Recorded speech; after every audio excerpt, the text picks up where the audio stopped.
दोस्तों साथियों नमस्कार। द पाठशाला ऑनलाइन में आपका स्वागत है।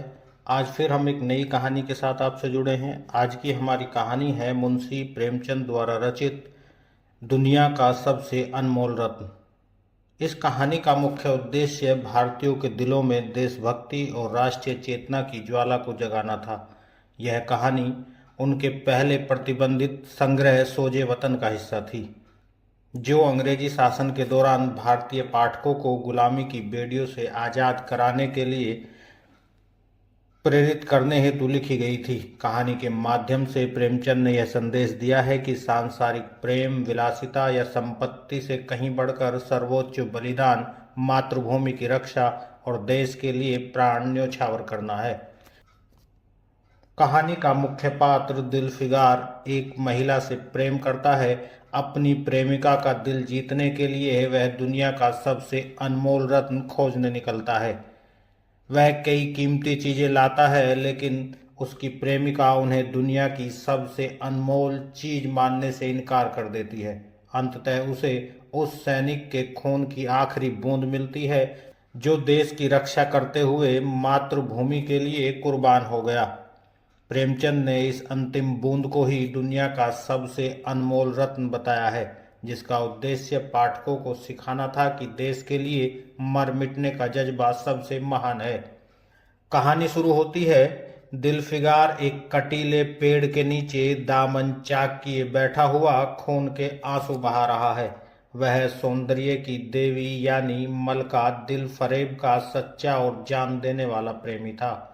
उन प्रेमियों में नहीं जो इत्र फुलेल में बसकर और शानदार कपड़ों से सजकर आशिक के वेश में मासूकियत का दम भरते हैं, बल्कि उन सीधे साधे भोले भाले फिदाइयों में जो जंगल और पहाड़ से सर टकराते हैं और फरियाद मचाते फिरते हैं।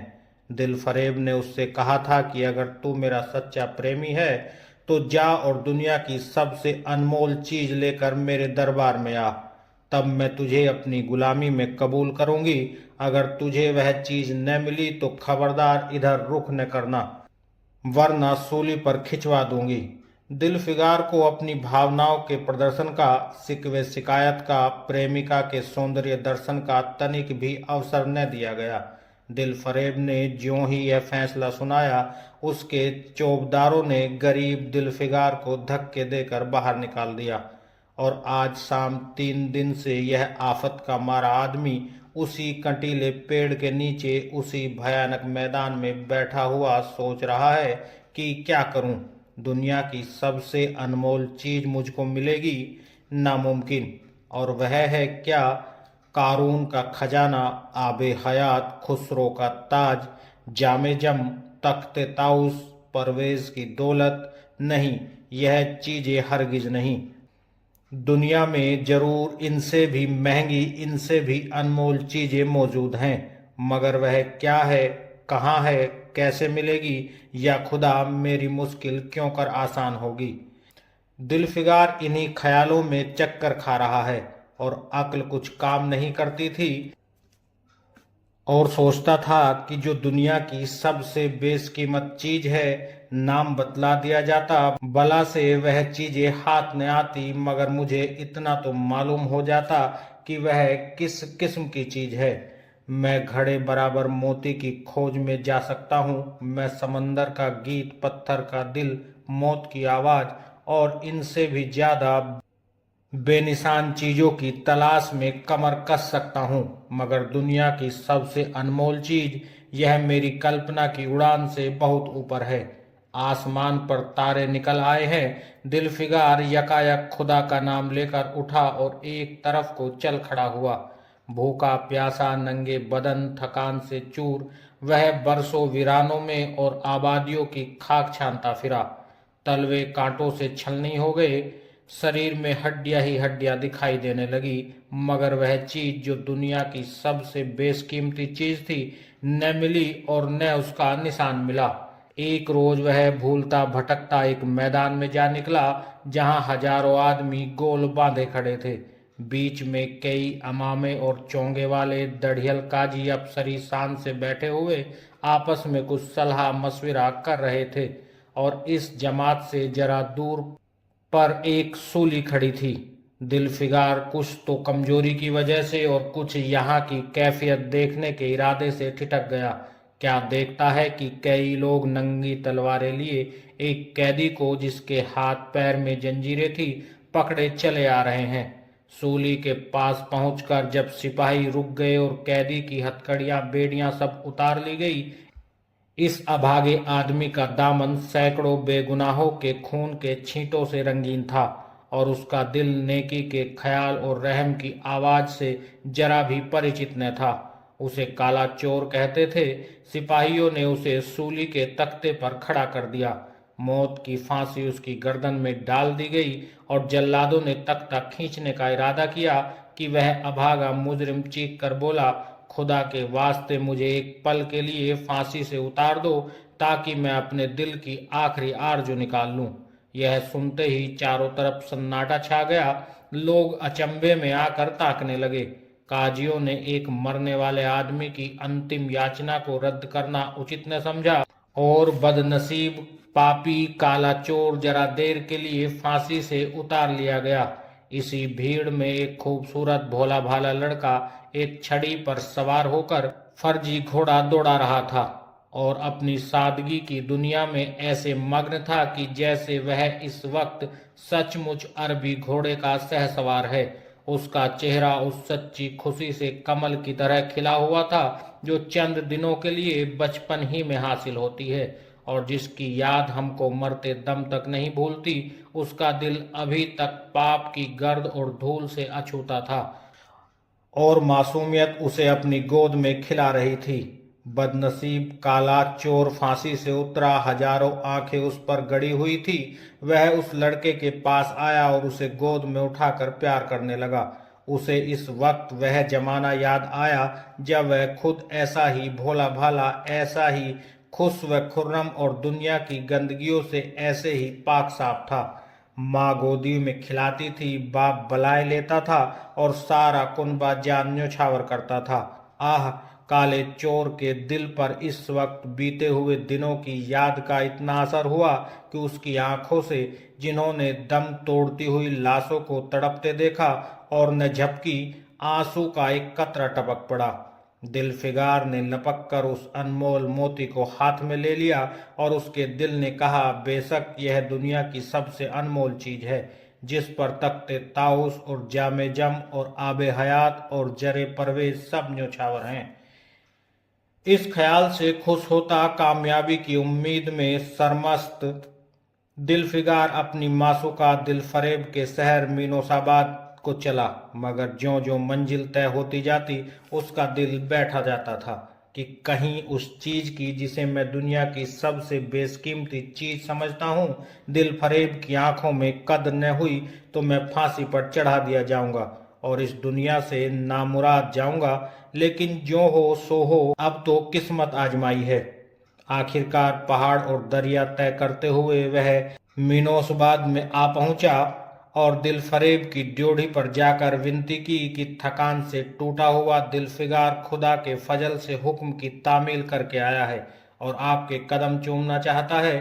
दिलफरेब ने फौरन अपने सामने बुला भेजा और एक सुनहरे पर्दे की ओट से फरमाइश की कि वह अनमोल चीज पेश करो।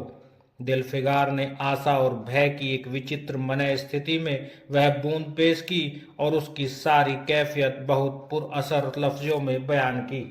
दिलफरेब ने पूरी कहानी बहुत गौर से सुनी और वह भेंट हाथ में लेकर जरा देर तक गौर करने के बाद बोली, दिलफिगार, बेशक तूने दुनिया की एक बेशकीमती चीज ढूंढ निकाली, तेरी हिम्मत और तेरी सूझबूझ की दाद देती हूँ, मगर यह दुनिया की सबसे बेशकीमती चीज नहीं। इसलिए तू यहाँ से जा और फिर कोशिश कर। शायद अब की तेरे हाथ वह मोती लगे और तेरी किस्मत में मेरी गुलामी लिखी हो। जैसा कि मैंने पहले ही बतला दिया था, मैं तुझे फांसी पर चढ़वा सकती हूँ, मगर मैं तेरी जान बख्श करती हूँ इसलिए कि तुझ में वह गुण मौजूद है जो मैं अपने प्रेमी में देखना चाहती हूँ और मुझे यकीन है कि तू जरूर कभी न कभी कामयाब होगा। नाकाम और नामुराद दिलफिगार इस मासूकाना इनायत से जरा दिलेर होकर बोला, ए दिल की रानी, बड़ी मुद्दत के बाद तेरी ड्योढ़ी पर सजदा करना नसीब होता है। फिर खुदा जाने ऐसा दिन कब आए, क्या तू अपने जान देने वाले आशिक के बुरे हाल पर तरस न खाएगी? और क्या तू अपने रूप की एक झलक दिखाकर इस जलते हुए दिलफिगार को आने वाली शक्तियों को झेलने की ताकत न देगी? तेरी एक मस्त निगाह के नशे में चूर होकर मैं वह कर सकता हूँ जो आज तक किसी से न बन पड़ा हो। दिलफरेब आशिक की यह चाव भरी बातें सुनकर गुस्सा हो गई और हुक्म दिया कि इस दीवाने को खड़े खड़े दरबार से निकाल दो। चौबदार ने फौरन गरीब दिलफिगार को धक्का देकर यार के कूचे से बाहर निकाल दिया। कुछ देर तक दिलफिगार अपनी निष्ठुर प्रेमिका की इस कठोरता पर आंसू बहाता रहा और फिर वह सोचने लगा कि अब कहाँ जाऊं। मुद्दतों रास्ते नापते और जंगलों में भटकने के बाद आंसू की यह बूंद मिली थी। अब ऐसी कौन सी चीज है जिसकी कीमत इस आबदार मोती से ज्यादा हो? हजरत खिज्र, तुमने सिकंदर को आबे हयात के कुएं का रास्ता दिखाया था, क्या मेरी बाहें पकड़ोगे? सिकंदर सारी दुनिया का मालिक था, मैं तो एक बेघर-बार मुसाफिर हूँ। तुमने कितनी ही डूबती किश्तियां किनारे लगाई हैं, मुझ गरीब का बेड़ा भी पार करो। कुछ तुम ही इस नीमजान दुखी आशिक पर तरस खाओ। तुम खुदा के खास दरबारी हो, क्या मेरी मुश्किल आसान न करोगे? गरज यह है कि दिलफिगार ने बहुत फरियाद मचाई मगर उसका हाथ पकड़ने के लिए कोई सामने न आया। आखिर निराश होकर वह पागलों की तरह दोबारा एक तरफ को चल खड़ा हुआ। दिलफिगार ने पूरब से पश्चिम तक और उत्तर से दक्षिण तक कितने ही जंगलों और वीरानों की खाक छानी। कभी बर्फिस्तानी चोटियों पर सोया, कभी डरावनी घाटियों में भटकता फिरा, मगर जिस चीज की धुन थी वह न मिली। यहाँ तक कि उसका शरीर हड्डियों का एक ढांचा रह गया। एक रोज वह शाम के वक्त किसी नदी के किनारे खस्ता हाल पड़ा हुआ था। बेखुदी के नशे से चौंका तो क्या देखता है कि चंदन की एक चिता बनी हुई है और उस पर एक युवती सुहाग के जोड़े पहनो 16 श्रृंगार किए बैठी है। उसकी जांग पर उसके प्यारे पति का सर है। हजारों आदमी गोल बांधे खड़े हैं और फूलों की बरखा कर रहे हैं। यकायक चिता में से खुद ब खुद एक लपट उठी। सती का चेहरा उस वक्त एक पवित्र भाव से आलोकित हो रहा था। चिता की पवित्र लपटें उसके गले से लिपट गई और दम के दम में वह फूल सा शरीर राख का ढेर हो गया। प्रेमिका ने अपने को प्रेमी पर न्योछावर कर दिया और दो प्रेमियों के सच्चे पवित्र अमर प्रेम की अंतिम लीला आंखों से ओझल हो गई। जब सब लोग अपने घरों को लौटे तो दिलफिगार चुपके से उठा और अपने चाक दामन कुर्ते में यह राख का ढेर समेट लिया और इस मुट्ठी भर राख को दुनिया की सबसे अनमोल चीज समझता हुआ सफलता के नशे में चूर यार के कूचे की तरफ चला। अब की ज्यों-ज्यों वह मंजिल के करीब आता था, उसकी हिम्मत बढ़ती जाती थी। कोई उसके दिल में बैठा हुआ कह रहा था, अब की तेरी जीत है, और इस ख्याल ने उसके दिल को ज्यों-ज्यों सपने दिखाए, उसकी चर्चा व्यर्थ है। आखिरकार वह शहर मिनोसाबाद में दाखिल हुआ और दिल फरेब की ऊंची ड्योढ़ी पर जाकर खबर दी कि दिलफिगार सुर्खरू होकर लौटा है और हजूर के सामने आना चाहता है। दिल फरेब ने जाबाज आशिक को फौरन दरबार में बुलाया और उस चीज के लिए जो दुनिया की सबसे बेशकीमती चीज थी, हाथ फैला दिया। दिलफिगार ने हिम्मत करके उसकी चांदी जैसे कलाई को चूम लिया और मुट्ठी भर राख को उसकी हथेली में रखकर सारी कैफियत दिल को पिघला देने वाले लफ्जों में कह सुनाई और अपनी सुंदर प्रेमिका के होठों से अपनी किस्मत का मुबारक फैसला सुनने के लिए इंतजार करने लगा। दिलफरेब ने उस मुट्ठी भर राख को आंखों से लगा लिया और कुछ देर तक विचारों के सागर में डूबे रहने के बाद बोली, ऐ जान निछावर करने वाले आशिक दिलफिगार, बेशक यह राख जो तू लाया है, जिसमें लोहे को सोना कर देने की सिफत है, दुनिया की बहुत बेशकीमती चीज है और मैं सच्चे दिल से तेरी एहसानमंद हूँ कि तूने ऐसी अनमोल भेंट मुझे दी। मगर दुनिया में इससे भी ज्यादा अनमोल कोई चीज है, जा उसे तलाश कर और तब मेरे पास आ। मैं तहे दिल से दुआ करती हूँ कि खुदा तुझे कामयाब करे। यह कहकर वह सुनहरे पर्दे से बाहर आई और मासूकाना अदा से अपने रूप का जलवा दिखाकर फिर नजर से ओझल हो गई। एक बिजली सी कौंधी और फिर बादलों के पर्दे में छिप गई। दिलफिगार का हियाव छूट गया। उसे यकीन हो गया कि मैं दुनिया में उसी तरह नासाद और नामुराद मर जाने के लिए पैदा किया गया था और अब इसके सिवा और कोई चारा नहीं कि किसी पहाड़ पर चढ़कर नीचे कूद पड़ूं ताकि मासूक के जुल्मों की फरियाद करने के लिए एक हड्डी भी बाकी न रहे। वह दीवाने की तरह उठा और गिरता पड़ता एक गगनचुंबी पहाड़ की चोटी पर जा पहुंचा। किसी और समय वह ऐसे ऊंचे पहाड़ पर चढ़ने का साहस न कर सकता था, मगर इस वक्त जान देने के जोश में उसे वह पहाड़ एक मामूली टेकरी से ज्यादा ऊंचा नजर न आया। करीब था कि वह नीचे कूद पड़े कि हरे हरे कपड़े पहने हुए और हरा अमामा बांधे एक बुजुर्ग एक हाथ में तस्बीह और दूसरे हाथ में लाठी लिए हुए बरामद हुए और हिम्मत बढ़ाने वाले स्वर में बोले, दिलफिगार, नादान दिलफिगार, यह क्या बुज़दिलों जैसी हरकत करता है तू? तो मोहब्बत का दावा करता है और तुझे इतनी भी खबर नहीं कि मजबूत इरादा मोहब्बत के रास्ते की पहली मंजिल है। मर्द बनकर हिम्मत न हार। पूरब की तरफ एक देश है जिसका नाम हिंदुस्तान है, वहां जा और तेरी आरज़ू पूरी होगी। यह कहकर हजरत खिज्र गायब हो गए। दिलफिगार ने शुक्रिया की नमाज अदा की और ताजा हौसले, ताजा जोश और अलौकिक सहायता का सहारा पाकर खुश खुश पहाड़ से उतरा और हिंदुस्तान की तरफ चल पड़ा। मुद्दतों तक कांटों से भरे हुए जंगलों, आग बरसाने वाले रेगिस्तानों, कठिन घाटियों और अनेक पर्वतों को तय करने के बाद दिलफिगार हिंद की पाक सरजमी में दाखिल हुआ और एक ठंडे पानी के सोते में सफर की तकलीफें धोकर थकान के मारे नदी के किनारे लेट गया। शाम होते होते वह एक चटियल मैदान में पहुंचा जहां बेशुमार अधमरी और बेजान लाशें बिना कफन के पड़ी हुई थी। चील, कौवे और वहशी दरिंदे भरे पड़े थे और सारा मैदान खून से लाल हो रहा था। यह डरावना दृश्य देखते ही दिलफिगार का जी दहल गया। या खुदा, किस मुसीबत में जान फंसी। मरने वालों को करहाना, सिसकना और एड़िया रगड़कर जान देना, दरिंदों का हड्डियों को नोचने और गोश्त के लोथड़ों को लेकर भागना, ऐसा हौलनाक सीन दिलफिगार ने कभी न देखा। यकायक उसे ख्याल आया, यह लड़ाई का मैदान है और यह लाशें सूरमा सिपाहियों की हैं। इतने में करीब से करहाने की आवाज आई।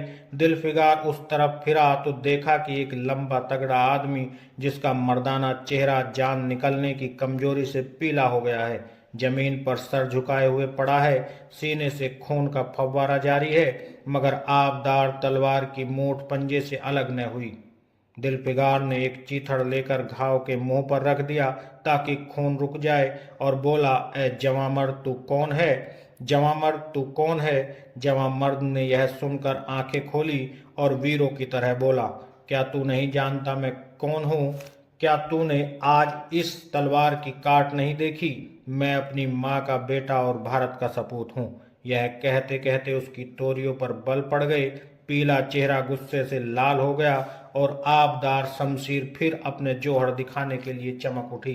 दिलफिगार समझ गया कि यह इस वक्त मुझे दुश्मन समझ रहा है। नरमी से बोला, ए जवां मर्द, मैं तेरा दुश्मन नहीं, अपने वतन से निकला हुआ एक गरीब मुसाफिर हूँ। इधर भूलता भटकता आ निकला। बराए मेहरबानी मुझसे यहाँ की कुल कैफियत बयान कर।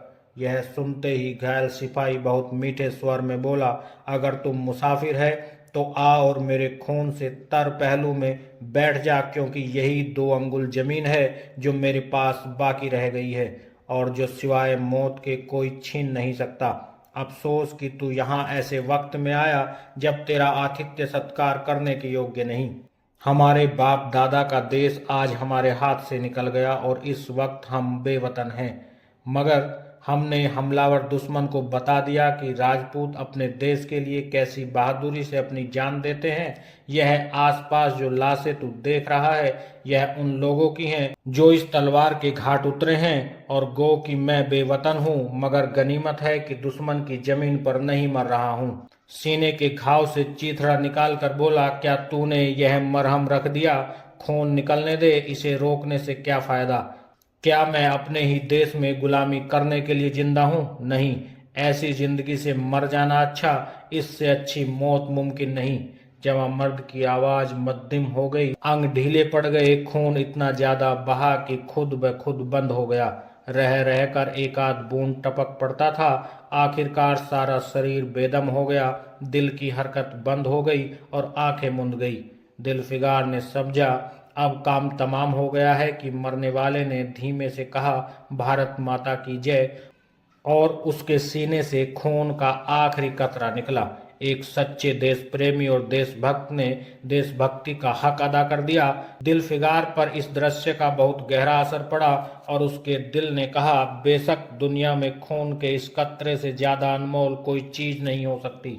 उसने फौरन खून की बूंद को हाथ में ले लिया और इस दिलेर राजपूत की बहादुरी पर हैरत करता हुआ अपने वतन की तरफ रवाना हुआ और सख्तियां झेलता हुआ आखिरकार बहुत दिनों के बाद रूप की रानी मलका दिलफरेब की ड्योढ़ी पर जा पहुंचा और पैगाम दिया कि दिलफिगार सुखरू और कामयाब होकर लौटा है और दरबार में हाजिर होना चाहता है। दिलफरेब ने उसे फौरन हाजिर होने का हुक्म दिया। खुद हस्बे मालूम सुनहरे पर्दे की ओट में बैठी और बोली, दिलफिगार अब कि तू बहुत दिनों के बाद वापस आया है, ला दुनिया की सबसे बेशकीमती चीज कहाँ है? दिलफिगार ने मेहंदी रची हथेलियों को चूमते हुए खून का कतरा उस पर रख दिया और उसकी पूरी कैफियत पुरजोर लफ्जों में कह सुनाई। वह खामोश भी न होने पाया था कि यकायक यह सुनहरा पर्दा हट गया और दिलफिगार के सामने हुस्न का एक दरबार सजा हुआ नजर आया, जिसकी एक एक नाजनीन जुलेखा से बढ़कर थी। दिलफरेब बड़ी शान के साथ सुनहरी मनसद पर सुशोभित हो रही थी। दिलफिगार हुस्न का यह तिलिस्म देखकर अचंभे में पड़ गया और चित्र लिखित सा खड़ा रह गया कि दिलफरेब मनसब से उठी और कई कदम आगे बढ़कर उससे लिपट गई। गाने वालियों ने खुशी के गाने शुरू किए, दरबारियों ने दिलफिगार को नजरें भेंट की और चांद सूरज को बड़ी इज्जत के साथ मनसद पर बैठा दिया। जब वह लुभावना गीत बंद हुआ तो दिलफरेब खड़ी हुई और हाथ जोड़कर दिलफिगार से बोली, ए जानिसार आशिक दिलफिगार, मेरी दुआएं बर आई और खुदा ने मेरी सुन ली और तुझे कामयाब व सुरखरू किया। आज से तू मेरा मालिक है और मैं तेरी। यह कहकर उसने एक रत्न जड़ित मंजूसा मंगाई और उसमें से एक तख्ती निकाली जिस पर सुनहरे अक्षरों से लिखा हुआ था, खून का वह आखिरी कतरा जो वतन की हिफाजत में गिरे दुनिया की सबसे अनमोल चीज है। और इसी के साथ कहानी समाप्त हो जाती है। तो दोस्तों साथियों, अगर ये कहानी आपको पसंद आई हो तो इसे लाइक करें, हमारे चैनल को सब्सक्राइब करें। आगे फिर एक नई कहानी के साथ आपसे जुड़ते हैं, तब तक के लिए दीजिएगा इजाजत। जय हिंद, जय भारत।